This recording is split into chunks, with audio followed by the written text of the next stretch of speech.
I won 8 million overnight. The first thing I did was rush to the hospital to pay for my son's surgery and treatment. That was when my phone rang. Ian, a coworker from the company, called. Something urgent came up. You need to get back here right this instant. My wife, Mara, took the bank card from my hand and said with a gentle and understanding voice, you can give me the PIN. I'll take care of our son's hospital bills. Go. Work is important. Don't worry about us. In my previous life, I didn't hesitate one bit. I trusted her completely and hurried back to the office. My son never made it into surgery. Instead, the police came for me. It turned out that Mara and Ian had conspired together to frame me, pinning the crime of embezzling company funds on me, the very money Ian had stolen. With no money for treatment, my son died in the hospital. My parents, shattered by grief, suffered fatal heart attacks one after the other, and I, rotting in prison, ended my life in despair. After my death, my soul drifted to the holiday villas of Moldevs, where Mara was on vacation. I heard her laughing as she spoke to Ian. That idiot won a fortune and wasted it on that useless sick kid. He dragged me into a miserable life. Laughing even harder, she added, now their whole family is dead and we get to enjoy wealth for the rest of our lives. Consider it compensation from that idiot. Haha. Then I opened my eyes. I was back in the hospital corridor. At the exact moment, my wife reached out and took the bank card from me. This time I still told her the PIN. Honey, let me handle the medical bills. Go. Work is important. Don't worry about us. My wife, Mara Miller,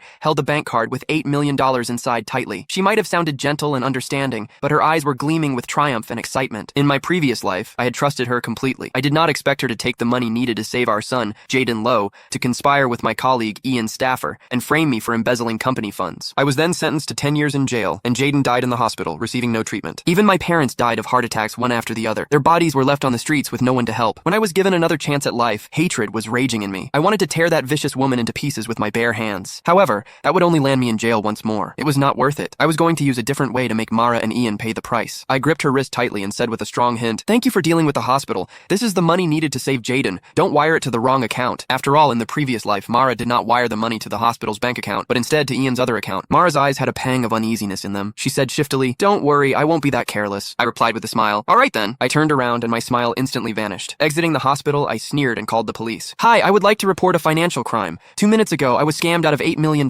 Please help me find the people who took my money. What? $8 million? The police officer became serious and immediately opened a case when they heard the amount of money. They added, since the money has just been transferred, you're lucky you called the police in time. We'll surely help you get your money back. If you have any clues, please come to us again. I said anxiously, all right, thank you. That money is needed for my son's surgery. Please help me. After hanging up, I smiled. I was not worried that they would not be able to get to the bottom of it because the money would soon be returned to my account. That was what Mara and Ian did to frame me in the previous life. However, in my new life, I was going to let them have a taste of their own medicine. My phone buzzed violently in my pocket. It was Ian. I deliberately did not answer. I did not need to. I knew it was Ian trying to get me to rush back to the office, waiting for me to step into the trap. I sniggered. I hailed a taxi, but instead of heading to the office, I headed to the lottery center. Hello, I'm the one who won $8 million this morning. I need an official notarized certificate confirming my identity as the winner right now. In my previous life, I was so desperate to pay for my son's surgery that I had skipped the notarization completely. That mistake cost me everything. Click the link in my bio to get the full story for free.